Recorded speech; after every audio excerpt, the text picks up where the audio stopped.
Bem.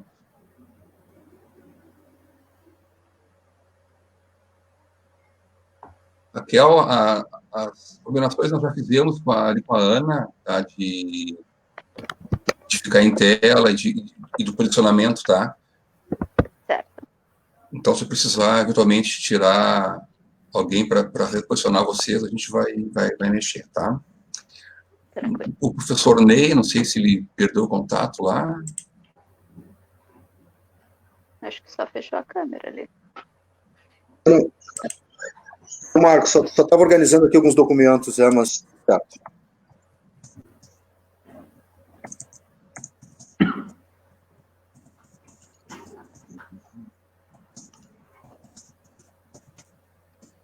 Bom, começamos, gente? Uhum. Marcos, só um minutinho, porque a Laís está fazendo alguns compartilhamentos, então aguardamos um minutinho aqui, porque agora que saiu o link da transmissão... Agora que ela entrou, né? Ela demora um pouquinho para entrar, né? Sim, sim. Professor Andréia e professor Lúcio também, acho que o professor Lúcio já sabia, talvez eu não comentei com a professora Andréia, mas essa atividade ela é transmitida pela página da nossa especialização. Uhum. E por outras, né? E por outras. Pelo CPER também, que é o Sindicato dos Professores do Estado, aqui do Rio Grande do Sul, pela página do Sindicato dos Professores de Novo Hamburgo, né? Pelo Sinacef, que é o nosso sindicato também, que é um dos nossos sindicatos aqui também.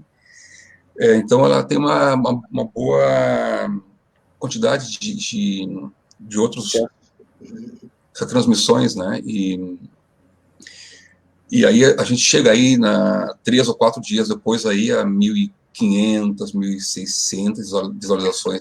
É bem significativo para a gente. Hein? Ney, vamos começar? Vamos. Tá, deixa eu só ver o que está entrando aqui. Ah, tá aqui. É isso que eu estava precisando só, que já achei.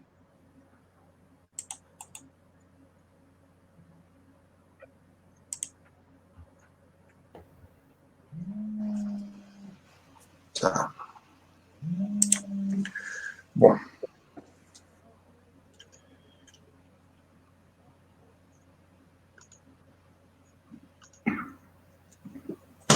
Então vamos lá, né?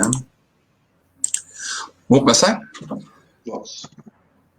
Bom, boa tarde a todos, boa tarde a quem nos acompanha, boa tarde a todas.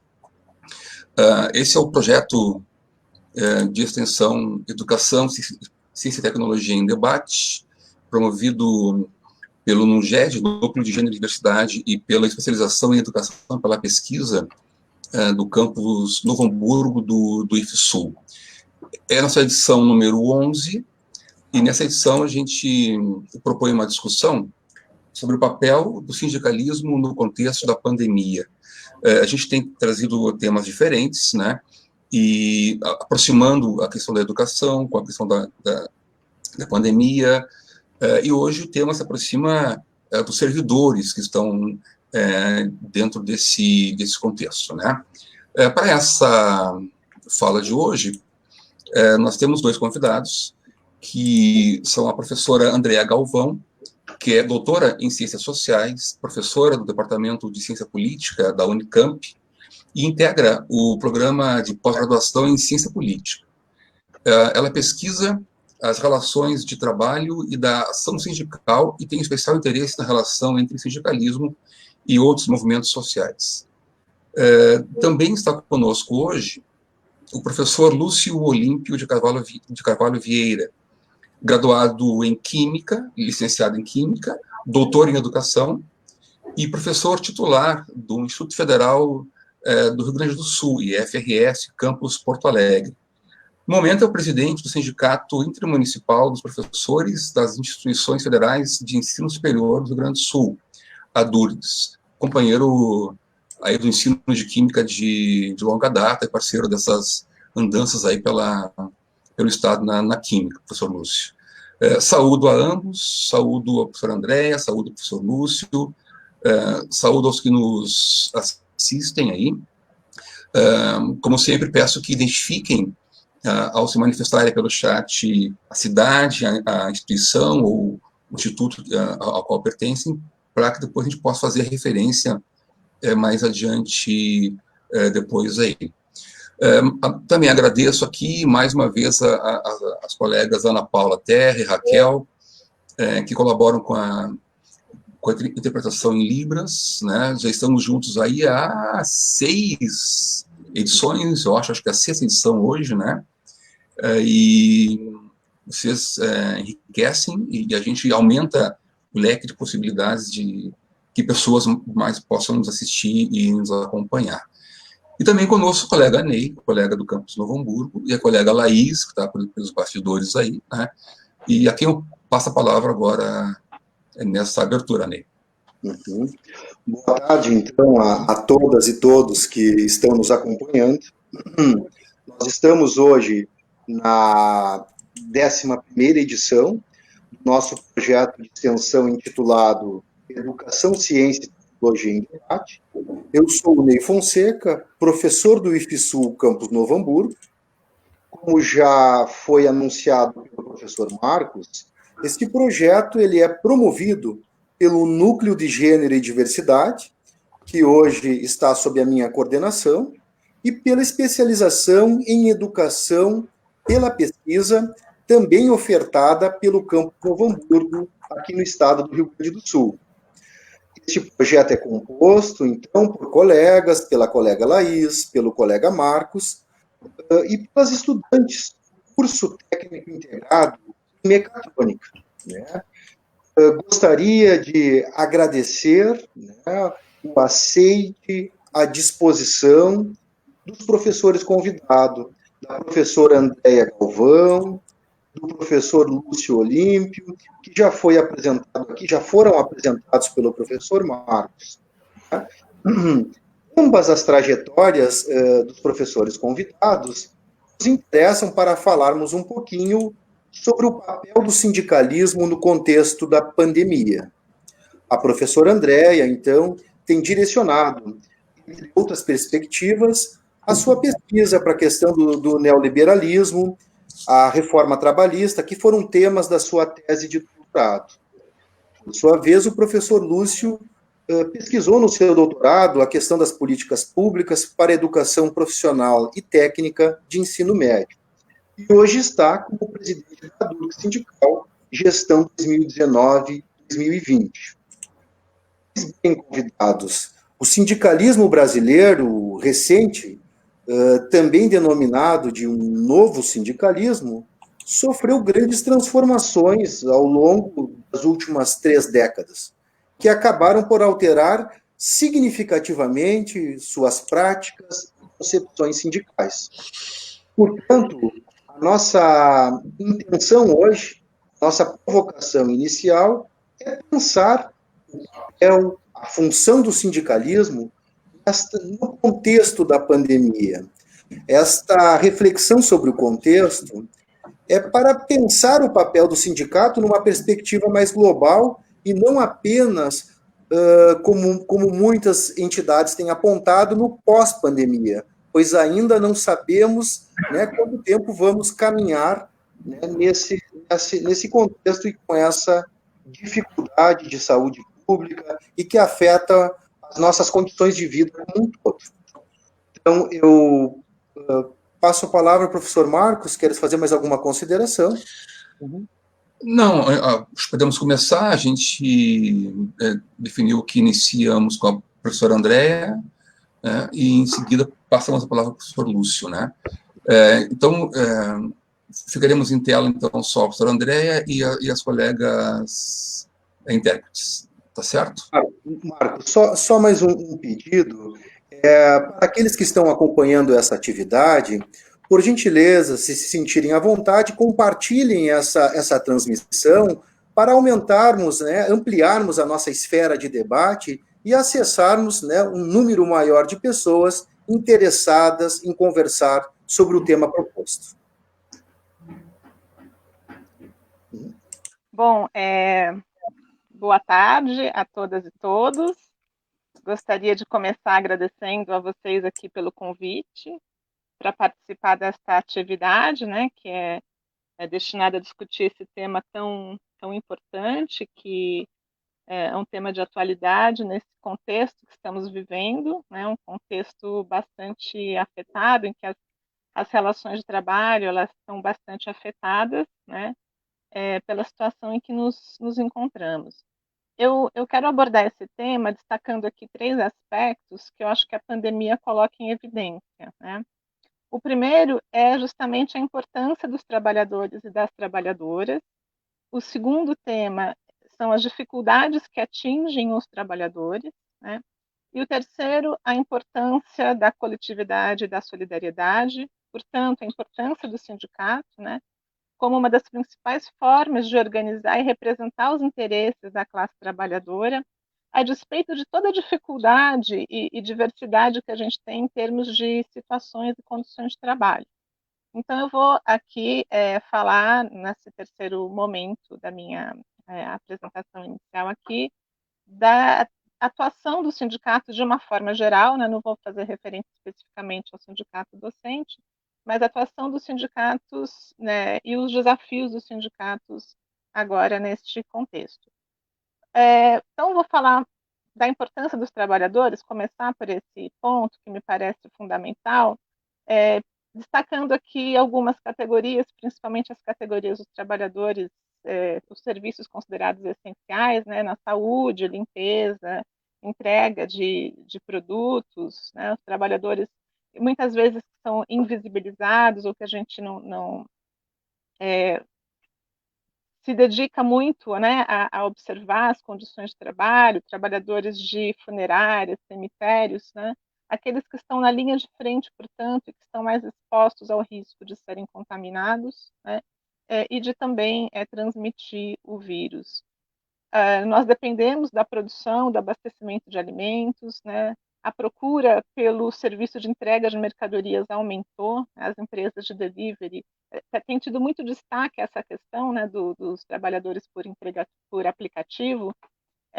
Essas empresas de aplicativo de entrega, né, estão vendo na crise uma oportunidade para crescer, mas isso significa que esses trabalhadores, eles não só apenas estão tendo uma sobrecarga de trabalho, mas também estão correndo risco por nós, né, sem nenhuma garantia, nem em termos de remuneração. As pesquisas que já foram feitas, aqui eu destaco a pesquisa da REMIR, que é a Rede de Estudos e Monitoramento da Reforma Trabalhista, uma rede de pesquisadores do qual eu faço parte, né? Elas mostram que a remuneração ela se reduziu, né? E esses trabalhadores também não têm acesso à proteção social. Então, é preciso observar essas condições e lutar, né, no plano da coletividade, no plano dos sindicatos, das organizações, das associações, para que esses trabalhadores possam trabalhar em condições seguras, né, ou seja, com equipamento de proteção individual e ter acesso a direitos, o que no caso desses trabalhadores específicos significa ter algum tipo de vínculo empregatício, né. O segundo ponto, para passar então, portanto, para o segundo ponto, a gente precisa lembrar que essas dificuldades que atingem os trabalhadores, elas vêm de antes da pandemia e elas se agravam com elas, né? A gente teve um processo de reforma trabalhista, que tem uma perspectiva de flexibilização de direitos, de individualização das relações de trabalho, né? Várias medidas várias medidas adotadas pelo governo, né, que procuram contornar os sindicatos, evitar o papel dos sindicatos. A gente tem uma ampliação de formas de contratação precárias que também afetam o serviço público e o setor de educação, né, através dos trabalhadores temporários, professores temporários, eventuais. Então, a gente tem uma situação bastante negativa diante da pandemia, de aumento do desemprego, de aumento da informalidade, né?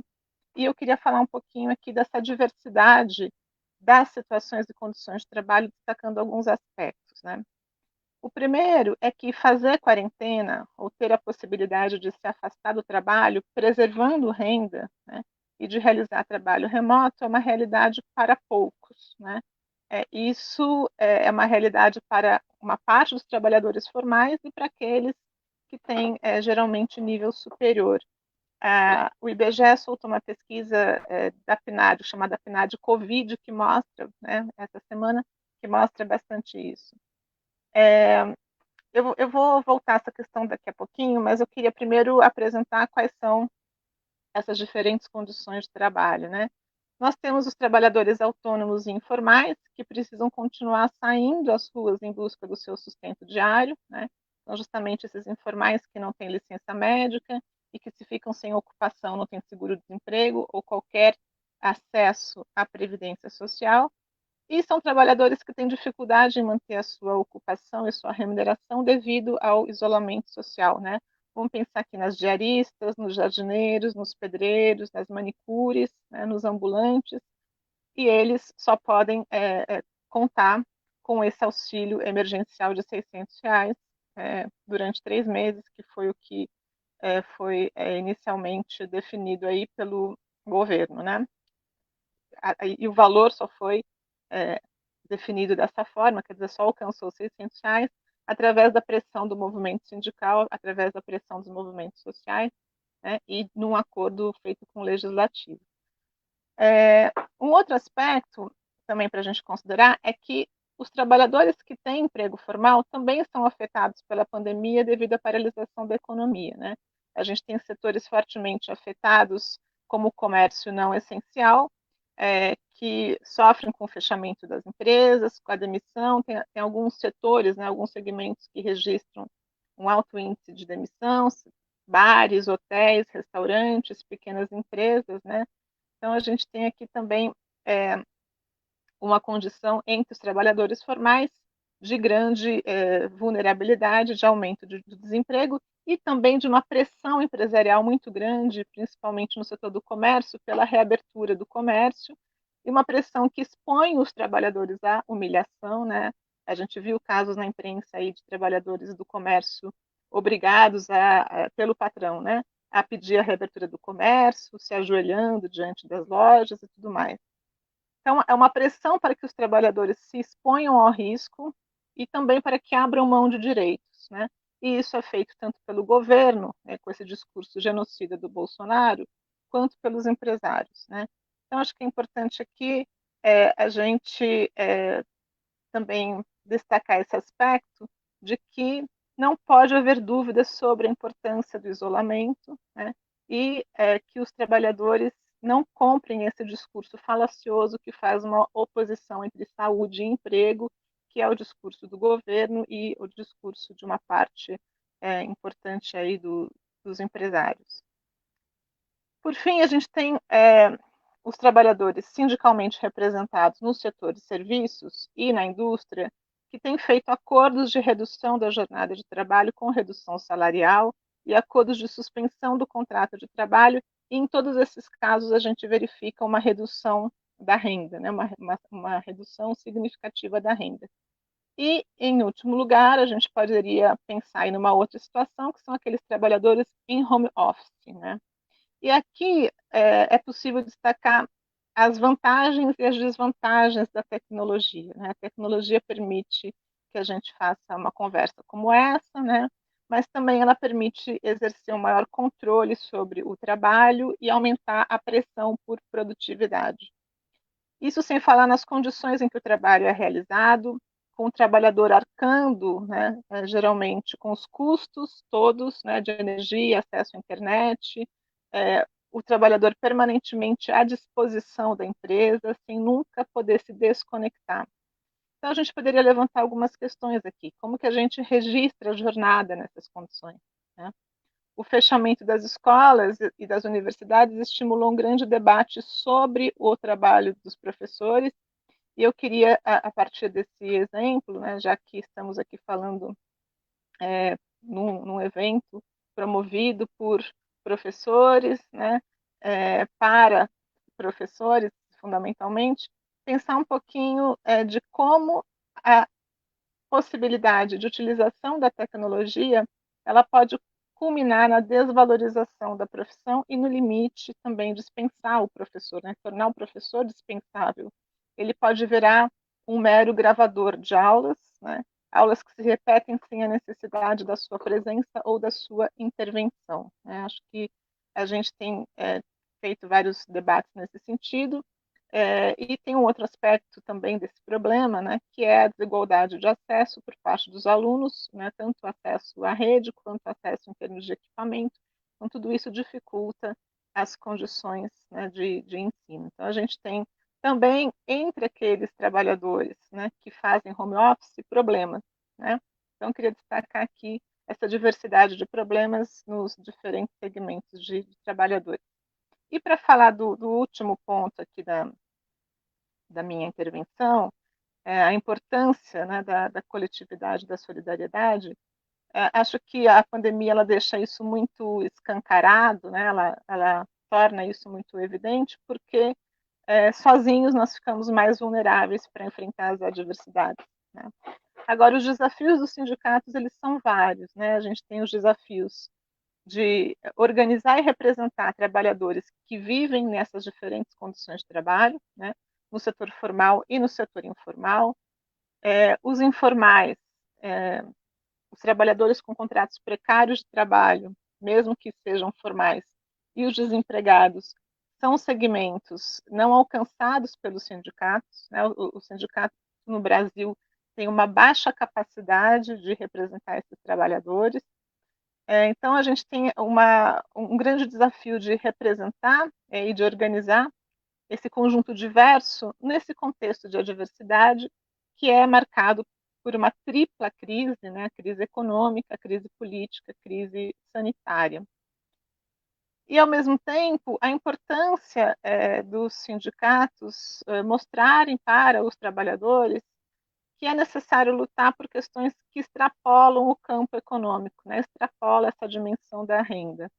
E aí eu queria falar um pouquinho sobre a atuação dos sindicatos, né? Eu tenho feito um levantamento nas condições que temos, né, nesse momento, pela internet, através das páginas dos sindicatos, acompanhando algumas iniciativas, algumas decisões, e é possível observar que essa situação emergencial e inédita, né, ela exige uma atuação intensa dos sindicatos também nos setores com menos tradição de organização, que é o caso desses trabalhadores precários aos quais eu fiz referência, né? Então, também no caso dos sindicatos que representam motoboys, por exemplo, que representam trabalhadores de telemarketing, que representam motoristas, né, trabalhadores da limpeza e tudo mais. Então, o sindicato ele assume um papel mais ativo no contato e na representação com a sua base de trabalhadores, mas, ao mesmo tempo, é necessário qualificar essa atuação, porque o que prevalece é uma atuação mais voltada para a categoria, quer dizer, a preocupação com a preservação da saúde, do emprego e da renda, numa situação de urgência, uma situação que, inclusive, parece dar mais legitimidade à própria atuação sindical. Então, alguns trabalhadores têm feito manifestações para reivindicar equipamentos de proteção individual, como máscaras e álcool gel, para reivindicar aumento salarial, né? Então, eu estou aqui pensando no caso de trabalhadores como o telemarketing, cujo trabalho, né, não foi suspenso, nem convertido, na maior parte dos casos, em trabalho remoto, né, embora o telemarketing, em princípio, possibilitasse isso. A gente também pode pensar no caso dos motoristas entregadores que trabalham nessas plataformas digitais, que reivindicam um aumento no valor das corridas. E é interessante aqui, né, observar as paralisações, a movimentação que esses trabalhadores têm feito e que têm sido bastante divulgadas, inclusive com uma greve convocada para o dia 1º de julho, né? Mas aparentemente essa organização não tem relação com o sindicato dos motoboys de São Paulo. Ao mesmo tempo, a gente observa uma dificuldade no processo de negociação, né? O governo editou 2 medidas provisórias para autorizar suspensão de contrato, para autorizar férias coletivas individuais em condições, né, diferentes daquilo que a legislação estabelece, para possibilitar, né, a modulação da jornada, uma flexibilização da jornada diferente. E quando a gente observa as negociações que são feitas pelos sindicatos, né, esses setores mais precários, eles têm uma condição mais frágil de negociar, e as cláusulas que eles negociam, elas são mais desfavoráveis aos trabalhadores quando a gente compara com negociações na indústria ou em outras atividades do setor de serviços, né? Então, as negociações, elas autorizam parcelamento de férias, parcelamento de salários, né, de hora extra, de 13º, parcelamento de verbas rescisórias. Então, é uma grande dificuldade aí, né, no que se refere ao tipo de acordo e a condição de acordo que é feito com esses sindicatos nesses setores. Só para dar um exemplo aqui, né, o tempo de uso de aplicativos e programas de comunicação fora da jornada de trabalho, né, fora da jornada normal do empregado, para várias categorias, não constitui um tempo à disposição do empregador, né?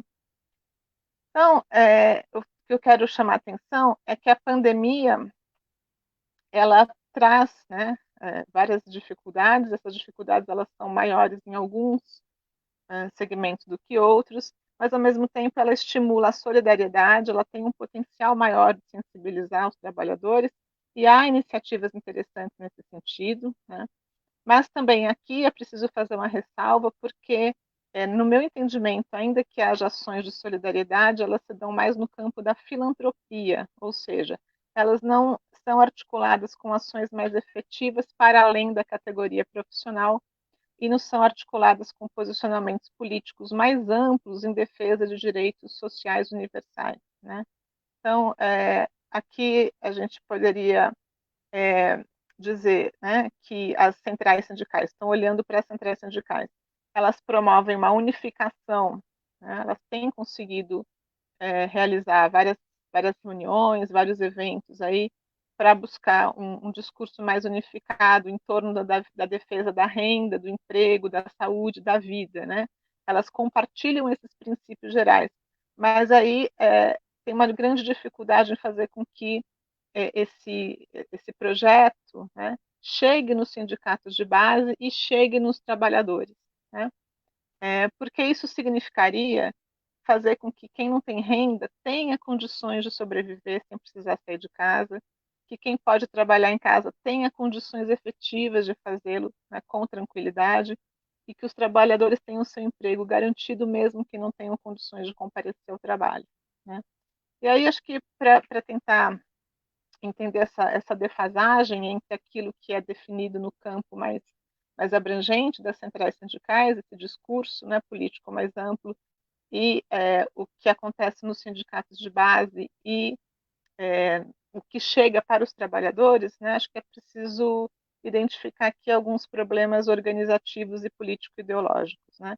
Então, eu queria destacar como um primeiro limite, ou um primeiro problema, a estrutura sindical brasileira, que define, né, as categorias profissionais de uma forma muito delimitada, de uma forma que estimula a fragmentação, né? A gente tem uma grande fragmentação por base municipal ou por categorias distintas, que é o caso dos trabalhadores terceirizados, por exemplo, né, que não são representados pelo mesmo sindicato dos trabalhadores diretamente contratados pela empresa.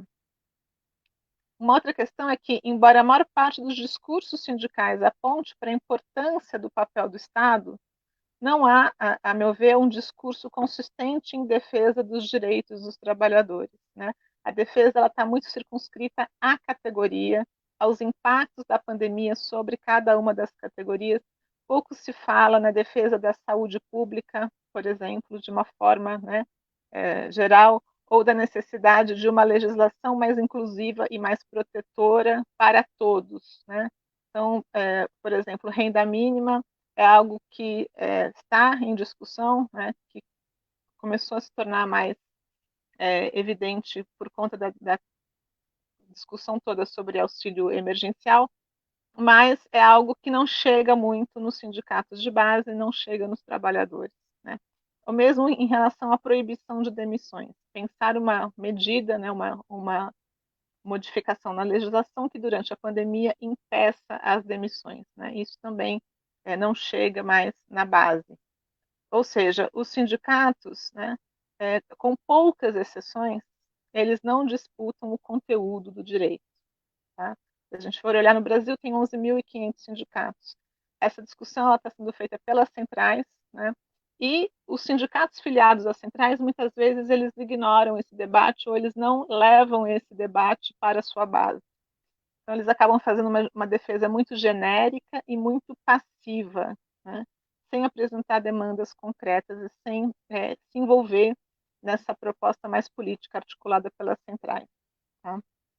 Então, eu queria terminar a minha fala aqui levantando algumas hipóteses para pensar qual é a razão dessa dificuldade, né? Quer dizer, por que essa posição política mais ampla das centrais ela não chega nos sindicatos? A gente poderia pensar numa divisão do trabalho entre as centrais que fariam uma intervenção mais política, né, e os sindicatos que fazem uma intervenção mais no campo econômico corporativo. Mas a gente também pode falar da ausência de uma relação orgânica entre sindicatos e centrais, do desconhecimento dos sindicatos em relação ao que se passa nesse plano mais abrangente, mas também uma outra hipótese é o fato de que parcelas significativas das classes trabalhadoras assumiram a tese de que o mercado ele promove, né, esses serviços de uma forma mais eficaz. Então, a ideia de que o mérito individual poderia ser critério de bem-estar faz com que muitos trabalhadores, né, se afastem da necessidade de defender direitos, né, ou se afastem dessa lógica mais voltada para a produção de direitos e para o reconhecimento do papel do Estado como uma instituição ou a instituição que nos permite promover esses direitos, né? A indiferença em relação ao Estado e a uma legislação protetiva, e eu termino com isso, ela se estende à indiferença em relação às liberdades democráticas. Eu queria dizer que a tentativa de articular direitos e democracia está na pauta do movimento sindical e do movimento popular desde o final de 2015, com os protestos relativos ao impeachment da Dilma. Mas só agora, né, só agora em meados de 2020, quando a democracia está em colapso, né, e nos encontramos em meio a essa pandemia, parece que essa pauta, ou seja, essa preocupação em articular defesa de direitos com defesa da democracia, tem alguma chance de se expandir para setores mais amplos das classes trabalhadoras. Bom, eu acho que eu falei aqui os meus 20 minutos iniciais. Eu fico por aqui e a gente pode discutir depois. Muito obrigada.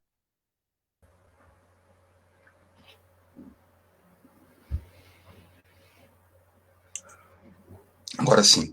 Obrigado, André, pela primeira parte dessa contribuição. Depois a gente vai voltar com outra discussão. E eu percebo, assim, e eu pessoalmente sou sindicalizado desde o primeiro dia de trabalho em escola como professor, isso tem 34 anos, né?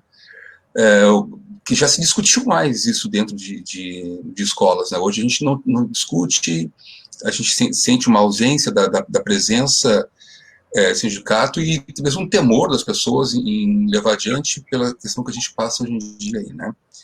Muito obrigado, né? Eu passo agora a palavra ao professor Lúcio Olímpio Vieira, colega de bom caminho aí no ensino de Química. Veja ali, professor Lúcio, que a professora Galeazzi também está nos acompanhando, né? Então a gente tem uma equipe forte do ensino de Química presente aí nessa discussão. Bem-vindo, obrigado por estar conosco, por ter aceito o nosso convite, e lhe passo a palavra, então. Muito obrigado, uma satisfação reencontrá-lo, Marcos. Obrigado, Ney, muito bom estar conversando aqui com a professora Andréia, saudar também as nossas tradutoras, a Raquel e a Ana. É uma satisfação saber também que a professora Maria do Carmo está junto conosco aqui nessa conversa, né? Os químicos vão dominar o mundo, né? Como a gente tem brincado. Mas o tema é importante, eu saúdo a iniciativa do programa de trazer para o âmbito do debate nesse momento a questão do sindicalismo em tempos de pandemia. Eu sou presidente de um sindicato de professores federais, né, da URGS, da UFSPA, de alguns campi do Instituto Federal do Rio Grande do Sul e de 2 campi do Instituto Federal Sul-Rio-Grandense, né, Sapucaia e Charqueadas. Eu quero dizer que nós fazemos parte daquele grupo que a professora Andréia citou no início, aqueles que têm a oportunidade de, muitos deles, fazerem esse trabalho remoto, esse trabalho em casa, né? Mas isso não significa que as universidades e os institutos federais estejam parados. Exemplo disso é o que está acontecendo agora, né? Tanto o professor Marcos quanto o professor Ney estão aqui numa atividade própria do professor. Tanto a URSS, quanto a UFPA, quanto institutos federais, as pós-graduações, mestrados, doutorados, a pesquisa, o desenvolvimento de novos produtos, um trabalho árduo em cima do combate à Covid-19 estão sendo desenvolvidos por vários professores, por vários técnicos, né? Tem um pessoal muito grande atuando e trabalhando em cima dessa demanda emergencial que todos nós estamos experimentando. A Durgs Sindical é um dos maiores sindicatos hoje do Brasil de representação de professores federais. E isso se constituiu uma história muito importante. Assim, a semana passada nós completamos 42 anos de existência. A exemplo de todos os demais sindicatos de professores do Brasil, nós nascemos como associação. E isso se devia ao fato de que a Constituição brasileira proibia os servidores públicos a se sindicalizarem. Isso só foi possível a partir de 1988 com a Constituição. Então, a partir dali, uma série de sindicatos de servidores públicos foram se constituindo, e nós, em 2008, nos transformamos em sindicato de professores, a Durgs Sindical. Claro que, ao sair da posição de uma associação de docentes de uma instituição, que é a URGS, para um sindicato de várias instituições, como somos hoje, isso muda bastante as características desse sindicato. Mas voltando a uma questão central desse debate, que é como é que os sindicatos estão trabalhando hoje em cima da pandemia. Bom, existem várias ações que nós estamos desenvolvendo. Algumas são diretamente vinculadas à pandemia e outras dizem respeito àquilo que já se vinha fazendo antes da situação atual. Tão logo surgiu essa situação toda que afrontou ou que desafiou o mundo, que foi a pandemia da Covid-19, o nosso sindicato passou, a exemplo que nós estamos experimentando hoje aqui, nessa conversa, a fazer semanalmente aulas públicas, né? Começou lá no dia 8 de março, discutindo com microbiologistas e médicos infectologistas o que era esse novo coronavírus que se apresentava ao mundo, né? E dali para cá temos sistematicamente, né, feito todas as quartas-feiras, às 10 horas da manhã, promovido um evento discutindo uma série de questões, né, que passam aí pela segurança alimentar, que passam aí pela própria questão do dinheiro, como administrar dinheiro nesse momento em que nós temos um sistema bancário que parece que não percebe ou tenta negar que existe essa crise toda humanitária, que outras alternativas existem, as cooperativas de crédito. Nós estamos discutindo também as questões referentes à própria violência a violência doméstica, a violência contra a mulher. Nós estamos discutindo a questão, fizemos isso semana passada, a questão da mulher, da maternidade e o trabalho. São temas que estão presentes no cotidiano das professoras. Nós estamos discutindo a questão da saúde mental, fizemos isso nessa quarta-feira, nessa semana, discutindo com psicólogas da URGS e da UFSPA, para tratar esses assuntos que têm atingindo de forma muito forte os trabalhadores vinculados, professoras e professores vinculados ao nosso sindicato e, por extensão, como são programas abertos à população, nós temos procurado, então, estender esse debate a vários outros trabalhadores do país. Também estamos, desde o início da pandemia, fazendo algumas ações solidárias que consideramos extremamente importantes, né? A primeira delas foi estabelecer um convênio com cooperativas de agricultores, com agricultores familiares, para, em contato com os nossos associados, pudessem fazer a entrega de cestas de produtos orgânicos nas casas dos nossos associados e, assim, procurando incentivar o isolamento social, o distanciamento social, ao mesmo tempo que nós buscávamos fomentar esse trabalho do agricultor familiar, desses pequenos produtores agrícolas que estavam, por conta do fechamento de vários comércios, por conta do fechamento de escolas que compravam os produtos diretamente dos agricultores familiares, eles passaram a perder renda. E dessa forma nós procuramos, então, a partir desse convênio, incentivar e apoiar esses pequenos agricultores. Também fizemos, juntamente com a Central Única dos Trabalhadores, uma grande campanha e passamos a fazer doações de cestas básicas para aquelas comunidades mais carentes, aquelas populações mais vulneráveis, que estavam desempregadas, que viviam daquele trabalho pequeno, do pequeno comércio, do sujeito que dependia muito da movimentação das pessoas na rua para ter o seu ganha-pão.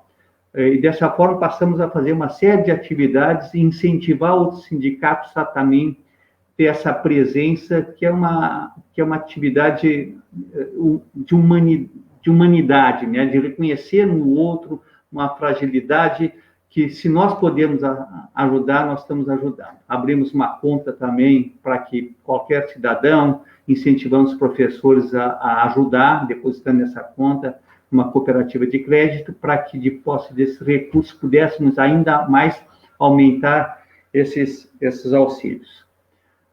Paralelo a essas ações, né, nós também estamos trabalhando juntamente com as universidades e institutos federais, atendendo demandas com o intuito de ajudar na produção de equipamentos, de acessórios para equipamentos de ventiladores, para o desenvolvimento de vacinas, desenvolvimento de testes para identificar o coronavírus, de desenvolvimento de equipamentos de proteção para médicos, para agentes de saúde que atuam dentro dos hospitais com pessoas contaminadas.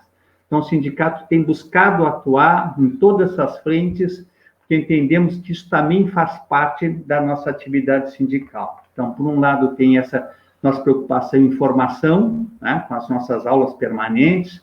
Do outro lado, nós temos essas ações diretas de apoio a diferentes setores da sociedade, principalmente aqueles setores que estão mais vulneráveis.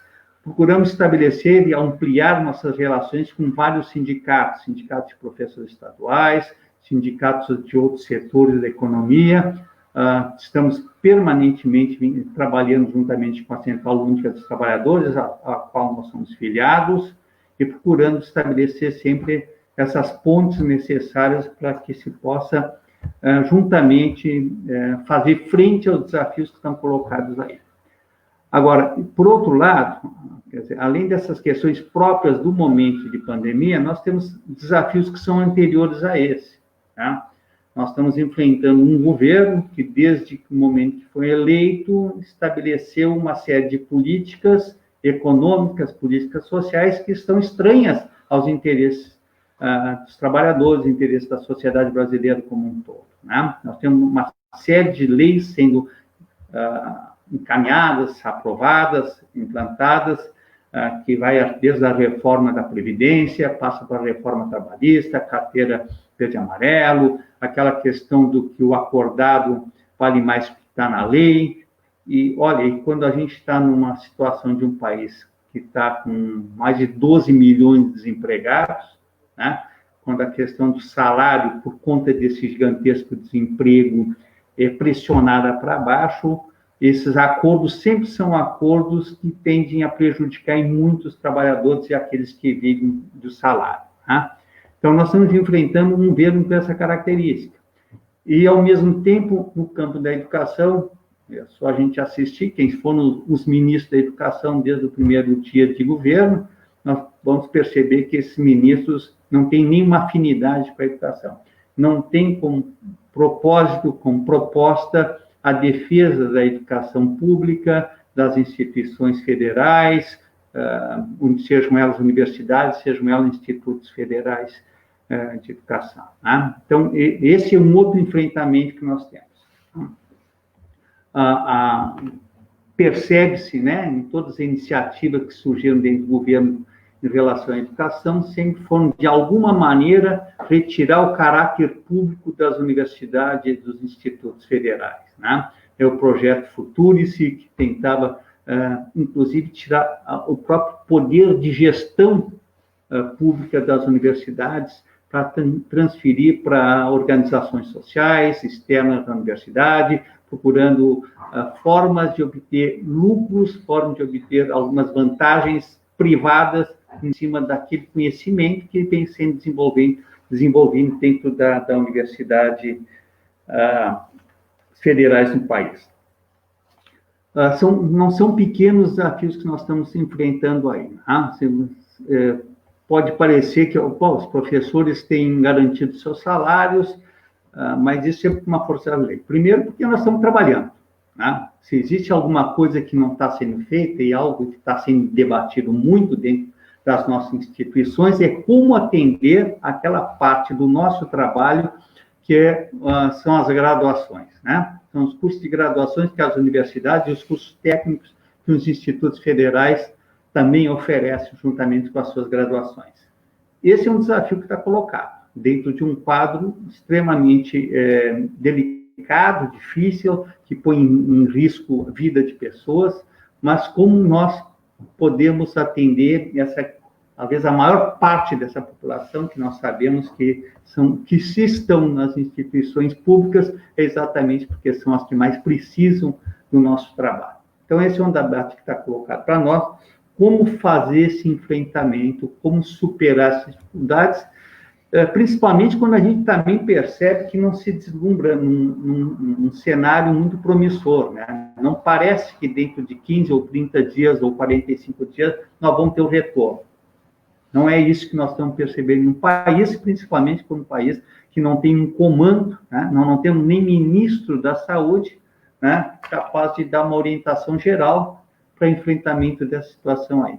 Então, está cabendo a nós professores, nós servidores públicos, gestores dessas instituições, propor caminhos juntamente com os alunos para que eles não fiquem mais ao desabrigo da educação que é necessária. Né? Nós temos muita compreensão e muita certeza disso. Que uma maneira de fazer com que um povo se emancipe e se prepare para fazer transformações e que impeçam que oportunistas cheguem ao poder, passa também pela educação.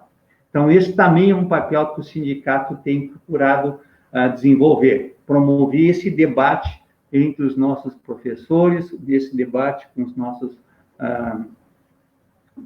colegas técnicos e também incentivando os alunos a fazerem essa discussão. Tá? Bom, foi colocado, e eu acho que é importante que a gente... outro tema importante aqui destacar, que também nós estamos solidários a um movimento que está sendo feito aqui em defesa da CEITEC, que é uma das mais importantes instituições públicas federais do país no que se refere a desenvolvimento de tecnologia ligada à área de informática. Né? Ela está sob ameaça de fechamento e nós estamos juntamente com os colegas dessa instituição fazerem uma grande campanha para que ela não seja fechada. Seria um desserviço ao país esse tipo de ação que esse governo também está querendo, ou seja, que é privatizar o conhecimento como um todo. Bom, nós temos uma série de questões que foram levantadas aqui pela professora com muita propriedade, pela professora Andréia, que faz parte da nossa preocupação, né? Nós somos parte de uma federação, e essa federação tem discutido, que é o PROIS Federação, tem discutido nacionalmente os papéis dos sindicatos e procurado estabelecer relações com sindicatos mais diversos no país, centrais sindicais, né? Dentro de uma compreensão que nós temos, dentro do sindical, que é inclusive uma chapa da qual eu faço parte como presidente desse sindicato, que é uma visão plural, né? Que seja um sindicalismo capaz de dar conta da diversidade de pensamento político presente nesse campo. Tá?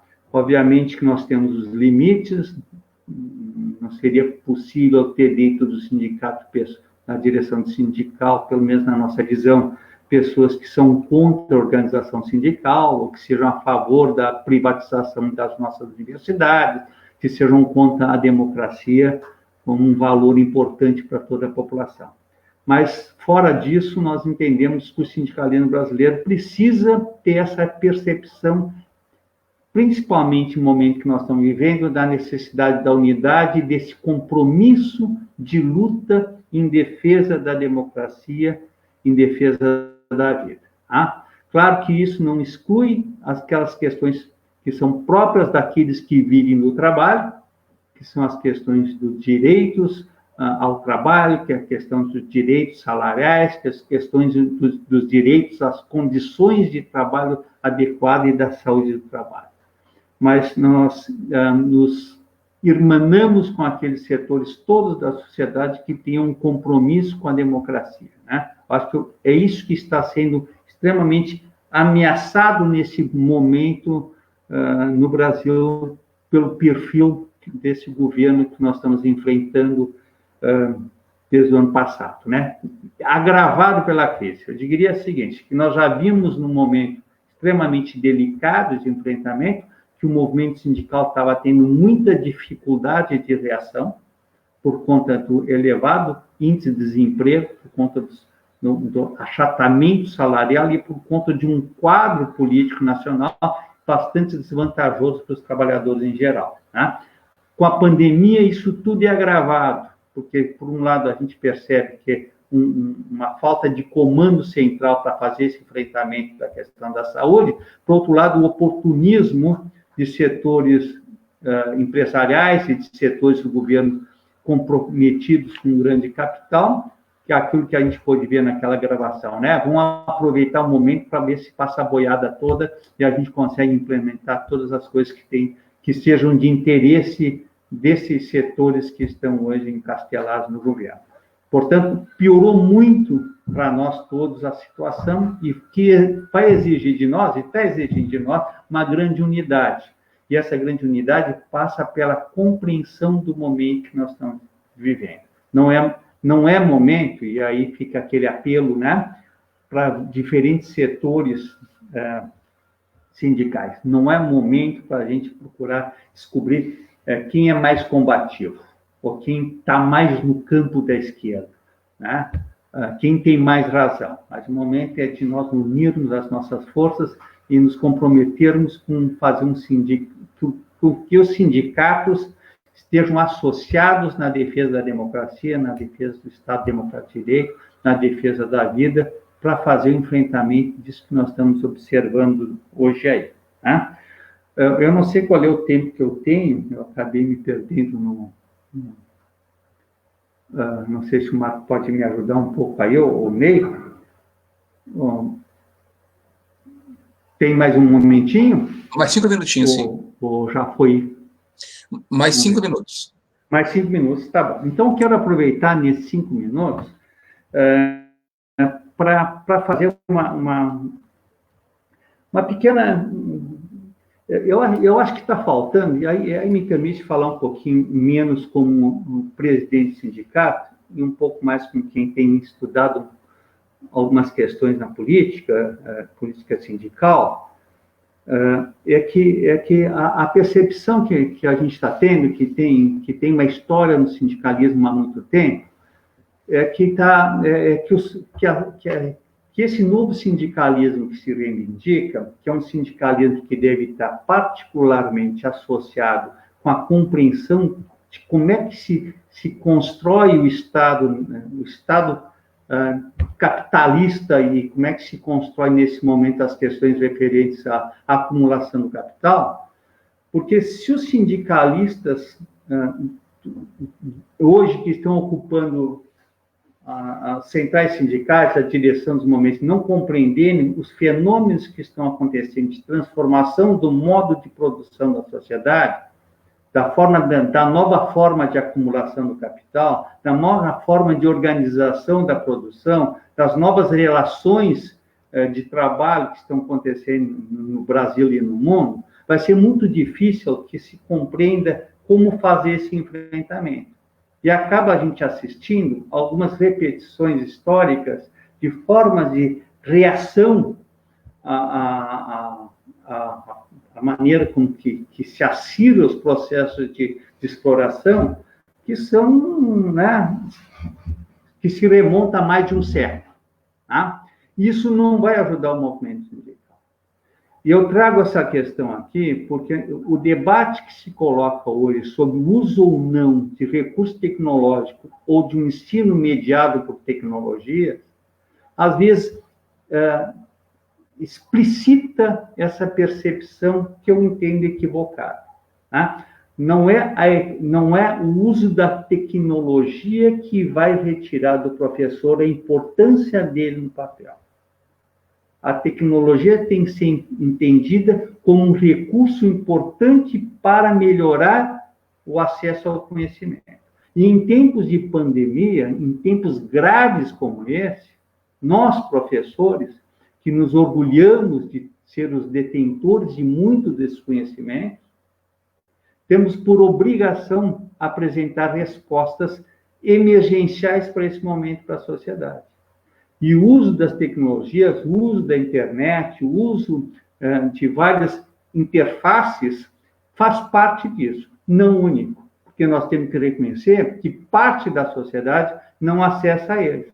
E aí nós vamos ter que ter criatividade suficiente para pensar outras maneiras. E, fundamentalmente, trabalhar em cima da solidariedade humana. Incentivar grupos de solidários para que mais gente acesse as tecnologias. E cobrar fortemente, aí precisa de uma grande articulação nacional, fortemente que o governo assuma a sua responsabilidade para que se leve a toda a população o acesso à informática, o acesso a essas mídias sociais, para que a gente consiga oferecer cada vez mais a educação, porque não dá para ficar parado eternamente. Por mais que a gente tenha conversado aí com epidemiologistas, infectologistas, médicos, a gente tem feito isso sistematicamente, semanalmente no sindicato, as perspectivas não são boas. Nós não vamos ter uma solução esse ano, e talvez a gente não tenha uma solução para isso até metade do ano que vem. E não dá para ficar pensando que as universidades e institutos federais possam ficar sem dar aula de graduação, sem dar aula dos cursos técnicos, mais um ano e meio.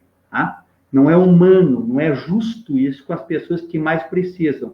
Porque, vamos ser sinceros, aqueles que têm recursos vão dar um jeito, se já não estão dando jeito. Então, nós temos que fazer esse esforço aqui e romper alguns paradigmas de ficar aquela coisa, se não é para todos, não é para ninguém.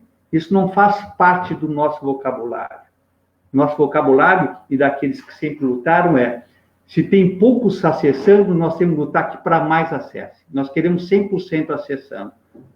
Né? Não ao contrário. Se não é todos, não é ninguém. Isso é uma visão retrógrada, uma visão conservadora de mundo hoje que nós temos que refutar para fazer avançar, para que todo mundo possa ter esse acesso aqui. Por enquanto, era isso que eu queria contribuir para o debate aqui. Estou às ordens. Obrigado, professor Lúcio. Gostaria de agradecer, então, as brilhantes exposições iniciais da professora Andréia, do professor Lúcio, tentando resgatar alguns elementos das vossas falas. Nós podemos observar que as posições meritocráticas fomentadas pelo governo federal têm legitimado muitas posições que ameaçam a democracia. A professora Andréia comentou sobre falsas dicotomias, como, por exemplo, entre saúde e emprego e economia e saúde. Nós compreendemos, de alguma maneira, que a defesa da educação pública, da saúde pública, dos direitos dos trabalhadores são maneiras, entre outras, de resistir aos diferentes ataques que esses âmbitos têm sofrido, e de maneira mais intensa nesses últimos tempos. Essa pandemia trouxe para todos nós um olhar mais atento, né? Ou para um olhar mais atento, condições que já existiam. Parece que é uma novidade o número de trabalhadores informais que temos, o número de mães solos que temos, a expressiva população idosa que nós temos no país, os desempregados, os desalentos, né? E também aqueles que foram mantidos numa condição de invisibilidade social e que, mesmo no contexto da pandemia, não deixaram essa condição. A minha proposta, professor, é se eu posso fazer um bloco de questões, acolhendo algumas questões do chat e algumas da nossa mediação. Pode ser dessa maneira? Tudo bem, professor Lúcio, professora Andréia? Certamente. Tá bem. Eu vou acolher algumas questões do chat. Começaria pela questão, então, do Alexandre. O Alexandre é nosso estudante também do curso de especialização em educação pela pesquisa, né? Antes de entrar na questão do Alexandre, eu ainda mencionaria um outro aspecto que parece que atravessa as falas da professora Andréia e do professor Lúcio, que é o nosso sentimento também de carência, de um discurso mais consistente em defesa da categoria dos trabalhadores. Muitas disputas parece que enfraquecem a nossa condição. E vocês, convidados, também devem perceber, neste debate sobre o sindicalismo, a dificuldade que nós temos no nosso contexto, nos nossos espaços de fala, e, de alguma maneira, refletir sobre esta relação do professor, do trabalhador da educação, do técnico administrativo, também com essa identificação com a classe trabalhadora. Parece que muitas vezes há um oceano que separa os servidores da educação com a classe trabalhadora. Volto então para as questões. Alexandre, o nosso aluno de especialização, ele comenta a seguinte questão: como trazer o debate sindical para as escolas, onde temos mil desculpas para não reservar tempo para isso? Temos uma pergunta da comissão, aqui então, organizadora. O que os sindicatos podem fazer para amenizar os efeitos negativos da pandemia sobre o trabalho? E este tema do trabalho, o professor Andréia e o professor Lúcio, de maneira mais direta, sabe que é um tema privilegiado no debate sobre educação profissional e tecnológica.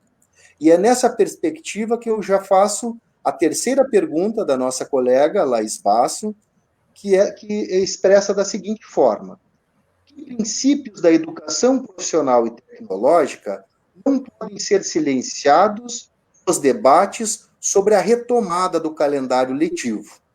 Estamos percebendo aí uma atenção muito grande nesse aspecto, né, professores, em especial agora também o professor Lúcio, que atua no âmbito da educação profissional e tecnológica. E, por fim, a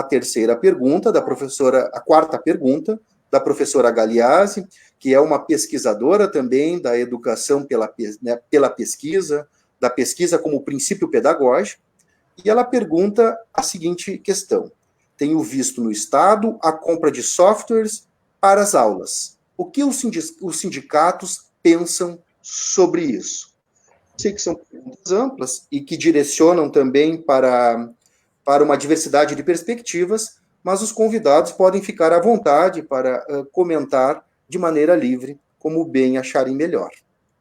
Obrigado e passo a palavra aos convidados. Vou dar preferência à professora, que faz tempo que eu não ouço.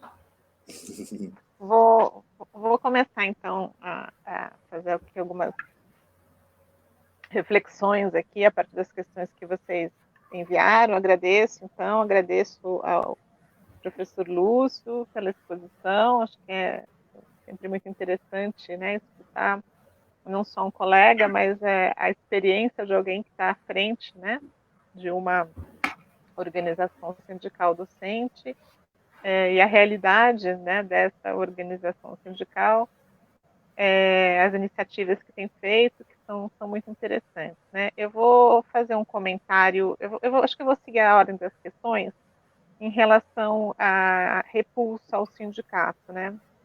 Olha, a gente pode pensar ou encontrar várias explicações para essa repulsa ao sindicato, né?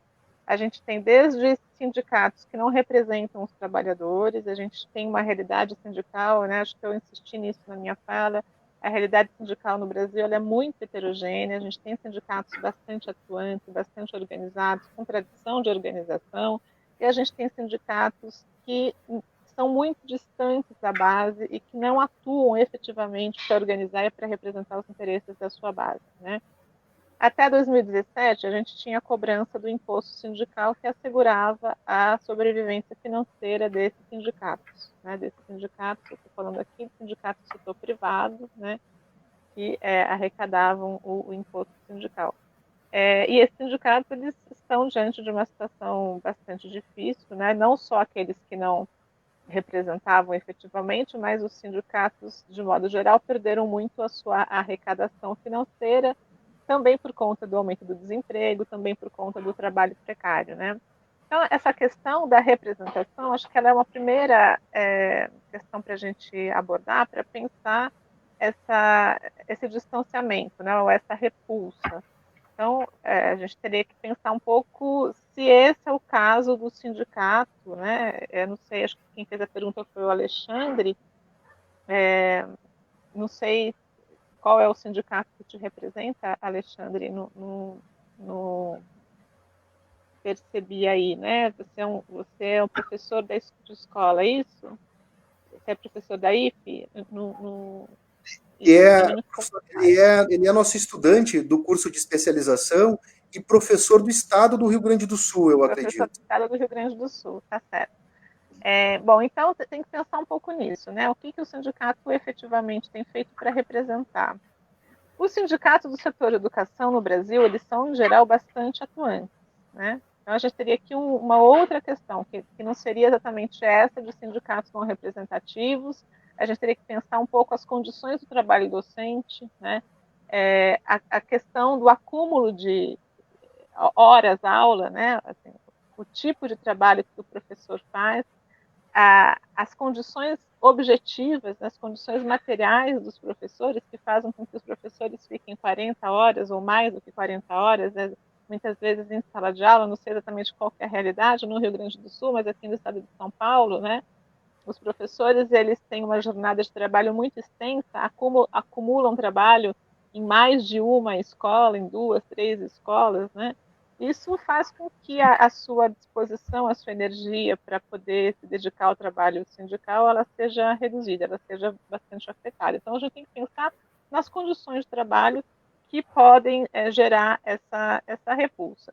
A repulsa, ela, digamos assim, a repulsa, né, as condições de trabalho, elas distanciam, para dizer melhor. Agora, a repulsa, ela tem mais razões de ordem política e ideológica, né?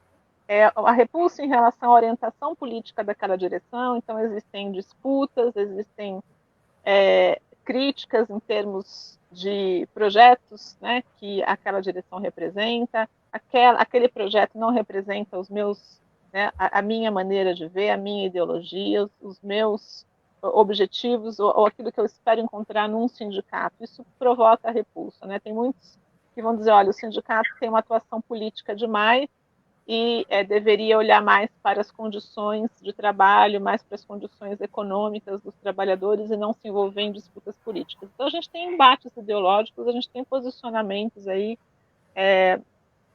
que, às vezes, também acarretam essa repulsa. Mas eu falaria de uma outra dimensão ainda desse âmbito político-ideológico, que é a seguinte, as formas de organização e de representação de interesses de classe, como os sindicatos, né, foram questionadas.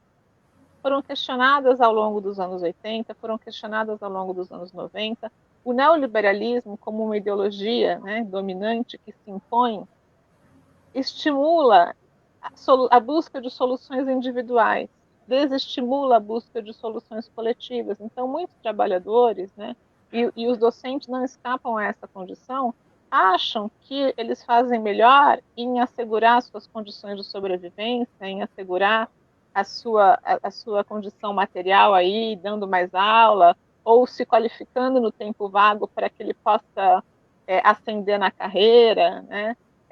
Fazendo cursos de especialização, fazendo cursos de formação, e com isso eles vão se distanciar, eles vão procurar uma solução individual. Eu quero, né, me dar bem, eu quero ter uma ascensão profissional, eu não estou aqui procurando uma solução coletiva, que passa pelo conjunto dos meus colegas que estão na mesma situação que eu, né? Então, o neoliberalismo, ele estimula o individualismo, ele estimula essa busca de soluções individuais, o que também provoca esse afastamento e essa repulsa. Então, acho que a gente precisa pensar nessas várias situações, né? A questão de qual é o sindicato, a questão da representação, o distanciamento, a questão das disputas políticas entre projetos. A gente tem sindicatos que são filiados a centrais diferentes, que representam projetos políticos diferentes. A gente tem direções sindicais, né, que são, no momento da eleição, que são conquistadas por uma chapa que tem uma posição X, Y ou Z, e aí isso muitas vezes provoca um tensionamento, provoca esse distanciamento, mas eu daria mais peso a essa última dimensão que eu me referi, que é a questão do neoliberalismo estimular as saídas individuais, né? Então, estimula esse discurso meritocrático, que cada um ele vai conseguir obter, né, uma carreira, uma inserção no mercado de trabalho, uma ocupação, um emprego conforme o seu esforço, conforme a sua dedicação, né, individual. Em relação à segunda pergunta, sobre o que os sindicatos podem fazer para amenizar os efeitos negativos da pandemia, eu acho que o professor Lúcio deu vários exemplos, né, aí, de formas de construir a solidariedade, vários exemplos muito interessantes, inclusive, né, quando fala da importância da universidade, da importância de estimular a produção, né, de EPIs, a pesquisa, né, a pesquisa de equipamentos, a pesquisa em soluções, né, que possam aí, do ponto de vista da saúde, da área da saúde, minimizar esses efeitos negativos. E a gente pode pensar também que isso repercute na relação de trabalho, nas condições de trabalho, quando há iniciativas de solidariedade, como essa da compra de cestas básicas dos agricultores familiares, né? Tem várias iniciativas aí que acho que podem ser replicadas e são bastante interessantes. E para não monopolizar muito a palavra, vou fazer uma fala rápida aqui em relação à compra de softwares, né? E aí acho que talvez estabelecer um diálogo com o que o Lúcio falou em relação às tecnologias, né? Eu, na minha fala inicial, disse que as tecnologias, elas têm vantagens e desvantagens, elas têm que ser vistas com cuidado, né? Eu concordo com o Lúcio quando ele fala que a gente precisa oferecer respostas, né? A gente precisa, de fato, procurar ampliar as possibilidades de acesso. A tecnologia, né? Quando vocês falaram, acho que não sei se foi no início, foi nos bastidores ali, a gravação de uma discussão como essa, né? Ela fica disponível, outras pessoas podem ver, diferentemente de uma reunião presencial ou diferentemente de um evento no qual só aqueles que estão participando participando presencialmente poderiam ter acesso. Então, em termos de formação, sim, a tecnologia ela possibilita, né, formas interessantes aí para a democratização do conhecimento. Agora, acho que a gente precisa ter também alguns cuidados, né? Então, quando eu falei ali em relação ao papel do professor, a transformar o professor em algo dispensável, eu acho que esse é um risco real se a gente pensa justamente nas empresas, né? Não só as empresas no ramo da educação, né, que dispensam professores. A gente teve agora, aqui em São Paulo, uma universidade que acabou de dispensar 200 professores, né,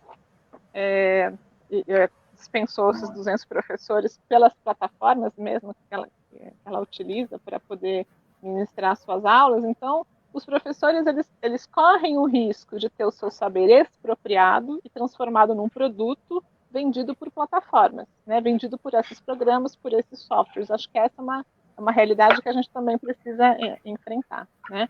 Então, o problema está no controle, de quem controla o processo, né? Como que se define, qual que é o programa que os professores são obrigados a usar, que tipo de adequação eles têm que fazer, né, nas suas aulas, no seu conhecimento, para que isso possa ser replicado, possa obedecer esse certo padrão. Então, acho que a gente precisa estar alerta para isso, né, para esse risco, porque eu acho que um elemento fundamental do trabalho docente é a relação, é a interação, né? E acho que a relação, a interação, ela fica prejudicada por esse formato exclusivamente remoto, né? Então, acho que a gente não pode deixar de lado a possibilidade de, no pós-pandemia, né, se legitimar essa questão do trabalho remoto, né, do trabalho remoto como um substitutivo do trabalho presencial. Acho que a gente corre o risco disso acontecer, né? O trabalho remoto, ele permite poupar, se a gente for pensar para as empresas, né? Uma grande universidade privada, ela pode poupar com prédios, água, energia, internet, né? Ela não precisa ter um espaço físico, ela não precisa ter salas de aula, não precisa ter equipamento, cada um tem o seu, né? E cada um que trabalha desde as suas casas. Então, eu acho que a gente corre o risco de legitimar, sim, né, o trabalho remoto. O trabalho remoto, ele possibilita a intensificação do trabalho docente, né? O Lúcio falou, os professores estão trabalhando, sim, estamos trabalhando muito, né? Estamos trabalhando mais, porque em condições, na maior parte dos casos, condições que são menos adequadas, né? Então, eu acho que a gente precisa fazer essa reflexão sem interditar o debate, mas levando em consideração quais são os riscos. Os riscos da gente ter essas empresas controlando o mercado, controlando, portanto, o processo de construção do conhecimento, né? O tipo de aula que a gente tem que dar, quer dizer, o que cabe numa aula, formatando essas aulas, né? E também tornando, no limite, o professor dispensável nesse sentido. Você grava uma aula, você repete a mesma aula ali por uma turma de 100, 200, 300. Isso no setor privado, evidentemente, é mais, né? É um problema maior do que no setor público, mas acho que a gente não pode também deixar de pensar na possibilidade disso ser um problema no setor público quando a gente pensa justamente neste governo que aí está, né, que é um governo que adota medidas para atacar o setor público, né? A gente tem aí a lei 173, né, que foi 173, não lembro se é a lei complementar, que impede promoções, né, entre servidores públicos, que impede contratação, ou seja, a gente tem também um governo que procura sucatear o setor público. Então, no limite, a gente pode ser afetado porque fala, bom, tudo bem, a gente não tem mais contratação, não tem mais professor suficiente, né? Você cria se aproveita dessas ferramentas possibilitadas pela tecnologia para aumentar a sobrecarga de trabalho em relação aos docentes, né? Então, eu só queria destacar esse ponto. Eu acho que a tecnologia, né, o ensino à distância é uma modalidade de ensino, mas ele não substitui o ensino presencial. Acho que o risco é que isso possa vir a acontecer. Ele, a meu ver, ele complementa, é uma possibilidade, mas ele não substitui essa interação presencial que ela possibilita a partir do olho no olho, né, da sincronia ali no momento, mas que todo mundo possa se olhar, a gente possibilita outras construções e outras formas de interação. É isso. Professor Lúcio, antes de passar a palavra ao senhor, eu acho importante nós, de alguma maneira, pensarmos sobre esta perspectiva, esses discursos que estão impulsionando o retorno ao calendário letivo, às atividades, né? Eu acho que a professora Andréia pontua muito bem os riscos, né, que estão em torno também dessa disputa aí, porque me parece também que há uma compreensão em querer passar por uma pandemia como se ela não existisse, né? Em querer aniquilar em querer silenciar os desdobramentos de uma pandemia, né, para uma comunidade, para uma sociedade. E também nós sabemos que nas crises, os interesses de uma classe dominante acabam criando uma outra dimensão, né, que é um pouco os perigos que nós estamos observando nesses debates que estão ocorrendo sobre o retorno às atividades, né? Qual é o perigo? Primeiro, um aspecto que a professora Andréia menciona é de que aquelas propostas que seriam pensadas como circunstanciais se tornem a regra, né? Eu acho que esta é uma preocupação que nos atravessa. Inclusive, algumas instituições têm usado, na perspectiva da linguagem e da defesa, trabalho emergencial remoto, né? Para destacar que é um contexto de emergencial, é uma circunstância atípica, né? E para nós, né, professor Lúcio, talvez a nossa delicadeza para pensar isso exige uma maior atenção, porque nós estamos falando também sobre educação básica, né? Então, eu acho que tem algumas tensões que acabam compondo como elementos esse nosso debate. Professor Lúcio, fica à vontade. Ok, eu acho que tanto a tua fala, Ney, quanto a fala da professora Andréia, eu estou absolutamente de acordo, né?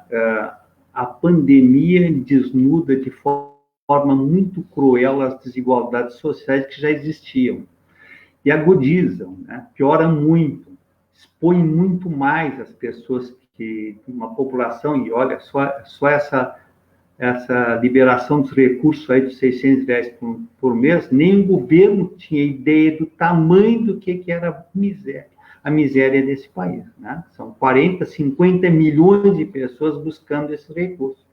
E que por muitas pessoas dizem, mas por R$600? Pois é, por R$600. Então, esse é o padrão, esse é o Brasil que nós vivemos. E muitas vezes as pessoas não se dão conta de que esse é o país que a gente vive, né? É um país com muita desigualdade social, né? E as questões que pioram nesse quadro é aquilo que já vinha se desenhando há algum tempo atrás, há alguns anos, internacionalmente e mais tardiamente no Brasil, e eu digo mais tardiamente, coisa de 3, 4 anos para cá, fundamentalmente em cima das universidades, que é a mercantilização do ensino. Alguns grandes conglomerados passaram a explorar muito o ensino à distância para ganhar muito dinheiro e aplicar na bolsa, e ganharam muito dinheiro usando dinheiro público. Tá? Isso já é público, né? A Croton, a Anhanguera são os grandes conglomerados privados que exploram a educação como um negócio e ganharam muito dinheiro na bolsa de valores. Tá? Então, esse quadro existe.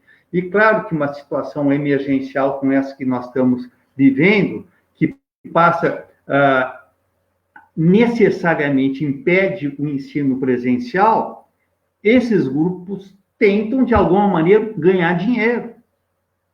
Tá? É o princípio de funcionamento desses grupos. O que nós temos que fazer é nos precaver, é isso. Primeiro, fundamental, e eu quero concordar muito com o que a professora disse, né? EAD é uma coisa, é uma modalidade de ensino que tem todo um regramento legal que serve para algumas situações. O Brasil teve a universidade aberta, né, que permitiu que muitas pessoas que não tinham acesso à educação presencial pudessem acessar o conhecimento. E outra coisa é, neste período de pandemia, de algo inédito, pelo menos nos últimos 100 anos, portanto, esta geração não presenciou, não vivenciou isso, e que nós temos que dar conta. Portanto, o ensino remoto, ele tem que ser necessariamente emergencial. Ele não é a resposta definitiva e nem tem como ser. E ele tem que ser parcial, inclusive, porque nós temos que trabalhar na perspectiva do retorno para completar esse ensinamento. Porque o ensinamento que nós fazemos dentro das nossas universidades públicas e dos nossos institutos, do qual eu faço parte, é um ensinamento que precisa, que entende como fundamental a convivência, o trabalho coletivo e solidário. Isso faz parte da formação. O Alexandre fez uma pergunta que quase que abrange todas as nossas demandas, né? Eu acho que nós tínhamos umas 3 questões, e essas 3 questões, elas é quase que um outro encontro nosso de mais 3 horas de discussão. Se pensar um pouco, Alexandre, sobre a questão que tu fala sobre a repulsa sindical, e aí eu concordo que existe uma série de questões, e a professora já apontou alguns deles, mas também tem uma coisa que é um ranço do sindicalismo brasileiro, que teve e ainda tem muito imbricado a questão da partidarização, tá? E ele é quase que muitas vezes, né, o Alexandre é do Estado, né, professor do Estado, então ele deve ter sido, ou deve ser sindicalizado no CEPERS. Eu fui professor de Estado também por 15 anos, fui dirigente do CEPERS também, né? Mas essas questões que estão vinculadas à partidarização, e muitas vezes é uma partidarização autoritária, impositiva, né? Outro está do meu lado, outro é inimigo de classe, né? Isso muitas vezes provoca essa repulsa, né, de uma política mal elaborada, mal feita, que os sindicalistas têm que fazer um pouquinho dessa autocrítica também, né? Por outro lado, tem aquela postura, né, aquela repulsa que não é necessariamente pelo sindicato, é porque quem está na direção do sindicato não comunga das minhas ideias. Isso, como só eu sou revolucionário, o outro é pelego, o outro é traidor, ou ao contrário, o outro é um esquerdista sem nenhum compromisso com nada. Então, acertar esse discurso para que as pessoas compreendam que um sindicato é uma organização necessária e que é a única maneira dos trabalhadores darem as respostas e fazer a defesa da sua condição. Portanto, não existe... nós temos uma tarefa aqui de desmistificar a ideia da solução do eu sozinho. E aí entra um pouco naquela questão seguinte: se eu me apropriar do conhecimento que vem lá do curso técnico que eu fiz, me apropriei de todas as competências que estavam ali, isso vai me dar autonomia para ir para o mercado, me vender e me colocar bem. E aí, o que vai acontecer? Eu vou ter 2 ou 3 casos que eu vou usar para ilustrar quanto isso é verdadeiro. Mas, veja bem, eu frisei bem, 2 ou 3 casos, porque os outros milhões de casos não são verdadeiros. Porque essas soluções individuais não existem no mundo real. Por isso que eu digo, é importante buscar na história e ler algumas coisas lá dos primórdios da construção das forças de trabalho e das contradições dos processos de desenvolvimento das tecnologias. Há momentos de flexão que o ingresso de novas tecnologias na forma de produção provocaram desemprego, mas provocaram bons salários para quem se especializava. mas logo isso caía, porque novos processos tecnológicos desempregavam esses outros, porque passavam a ter uma automação dos processos. E não adianta, ou os trabalhadores reconhecem que só unidos são capazes de fazer esse enfrentamento, ou vai se perder sempre essa disputa. Isso vale também para os professores, que nesse momento muitas vezes se sentem desafiados e incomodados, que tecnologias podem lhe retirar, isso é verdade, o professor pontua bem, oportunistas de plantão, os mercantilistas da educação, estão pensando nisso sempre. Mas o que vai fazer a contraposição a isso é a nossa compreensão de como é que se dá a educação. Que as soluções não são individuais, que as soluções têm que ser coletivas, que têm que ser solidárias, que as pessoas têm que estar junto, que se trabalha para o bem comum. Né? E se a gente trazer isso porque isso é uma questão curricular. Né? E quando eu falo currículo, não estou falando daquela lista de conteúdos que se vai trabalhar, mas estou incluindo aqui a forma de trabalhar também. O debate necessário. E aí o Alexandre traz, como trazer isso para dentro da escola? Como trazer para dentro da sala de aula? Tem que trazer isso de forma sutil, não tem que trazer isso com uma pregação ideológica, porque aí vai gerar repulsa. Mas se você discutir isso com o seu aluno na perspectiva histórica, você está colocando isso como tema de aula. Quando teve a greve dos caminhoneiros que impactou na questão da distribuição do combustível, eu sou professor de Química. Eu trouxe esse debate para a minha turma do curso de licenciatura em Ciência da Natureza para discutir a química, para discutir os hidrocarbonetos. A importância desse negócio. Né? Quer dizer, tu consegue fazer essa ponte e debater o impacto disso tem e dizer para os alunos o seguinte, olha, pessoal, por que as pessoas estão fazendo greve? Por que o governo está fazendo isso? Por que gera a guerra lá no Oriente Médio? Por uma coisa chamada ligação química. E aí você faz a ponte.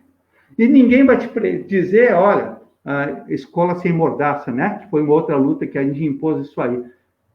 Portanto, nós temos essa tarefa também de fazer esse debate e trazer para a discussão para dentro da aula, dando sentido e significado, não como uma pregação partidarizada, mas contextualizando nisso, porque isso diz respeito à vida das pessoas, né?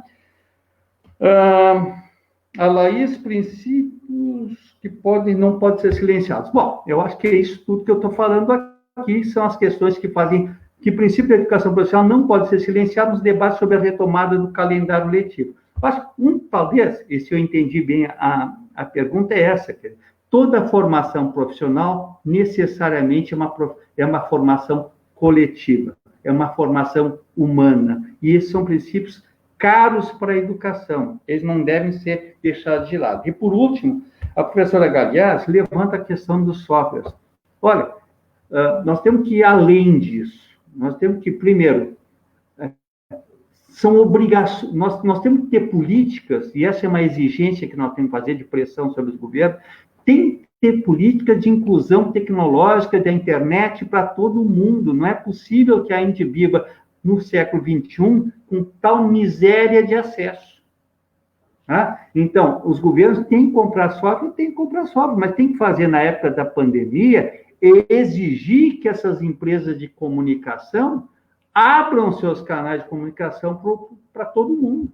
Não tem nada em ficar cobrando. Esse negócio... Olha, quando eu vejo propaganda de banco na televisão, dizendo assim, olha, ou de cartão de crédito, olha, nós vamos dar um desconto de 50% no juro do cartão. Olha, sinceramente, é de mandar prender o dono do banco. Porque dar 50% de desconto num juro que é exorbitante, que é de estelionatário, ainda assim é crime. Então, não dá mais para ficar satisfeito com essas ações. Tem que chamar as empresas de telecomunicação e dizer para elas assim, durante a pandemia, vocês vão distribuir para todo sujeito das escolas públicas acesso à comunicação.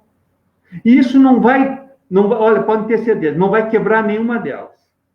Não vai levar à falência nenhuma delas. Agora, para isso é necessário o quê? Primeiro, que tenha governo comprometido.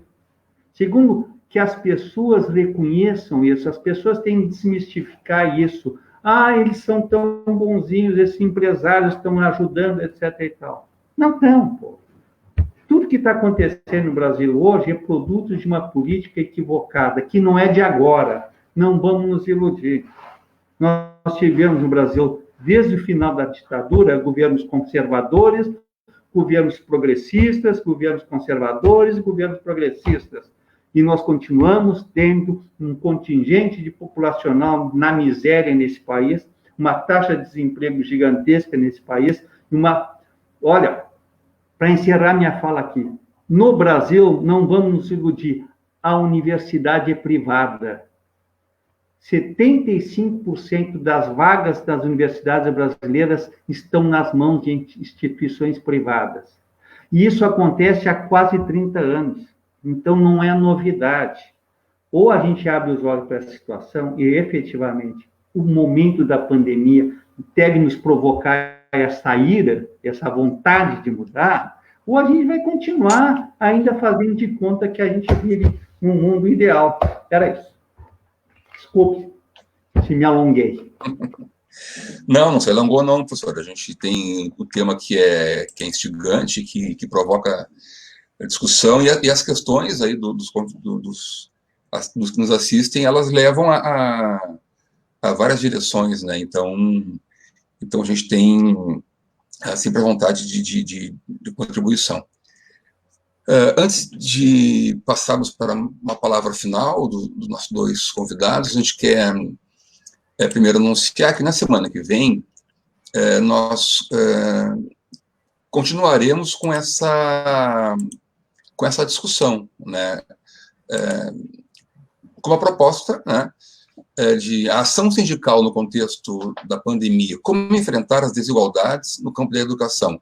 Aí, então, aproximando um pouco mais ainda a questão sindical do campo da educação. Então, essa é a ideia para a semana que vem, sexta-feira, também às 14 horas, né?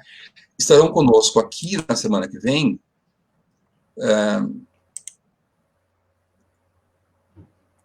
Evelyn Farage, da ANDES, e Ricardo Velho, do Senacef, que é um outro sindicato também nacional, também com braço forte no Rio Grande do Sul, que também representa professores, em especial dos institutos federais. Professor Ney, encaminhamos para considerações finais. Reforçamos o convite, então, né, Marcos? Como você bem disse, na próxima sexta-feira, dia 13, então, de julho, teremos aí a 12ª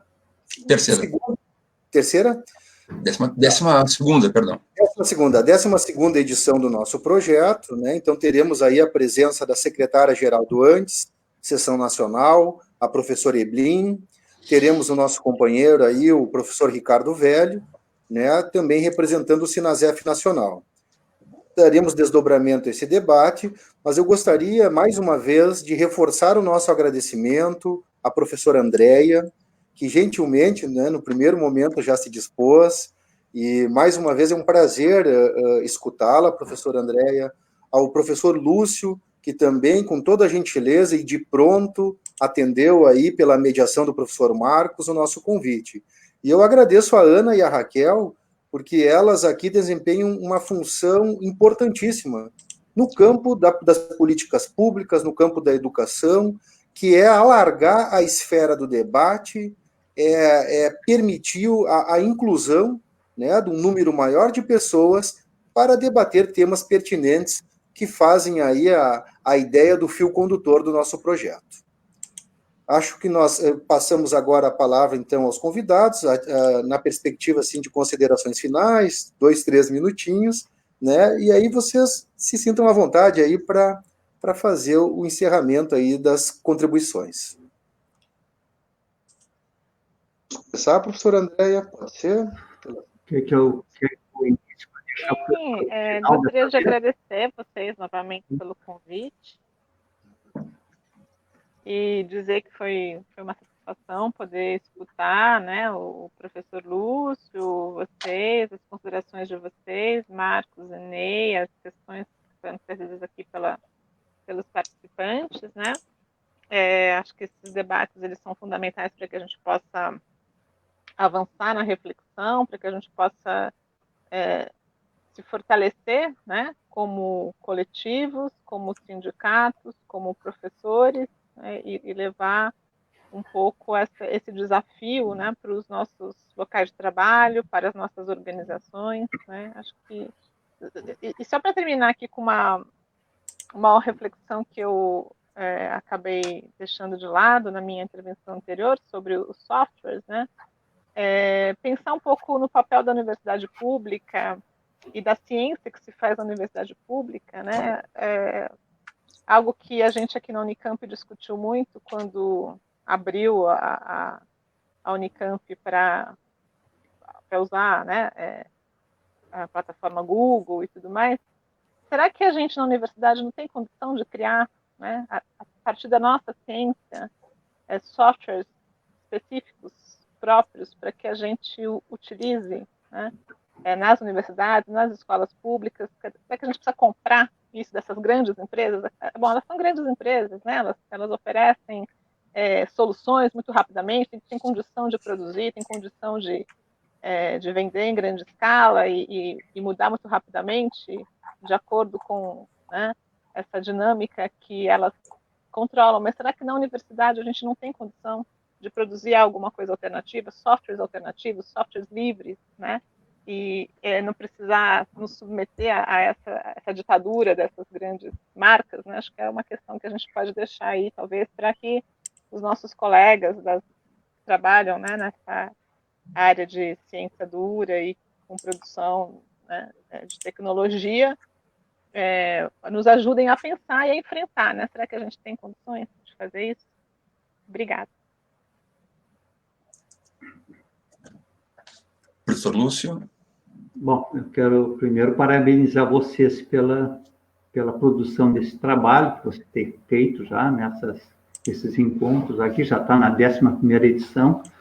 Quero dizer também que eu gostei muito de estar compartilhando esse espaço com a professora Andréa Galvão, que é uma estudiosa desse campo do sindicalismo, das políticas, e pontuou questões extremamente importantes, né, que certamente ajudarão na reflexão geral aqui.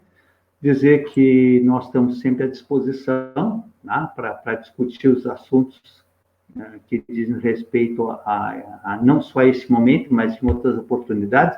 A gente espera que não demore muito, que a gente possa fazer, inclusive, encontros presenciais, né, para poder abraçar, se tocar, né, apertar as mãos, e que a gente não perca a esperança, né, e aposte firmemente na solidariedade humana, no reconhecimento das todas as dificuldades que estão vivendo, e que para superá-la vai precisar de unidade de todos, e que a gente, duas coisas são fundamentais para encerrar minha fala aqui.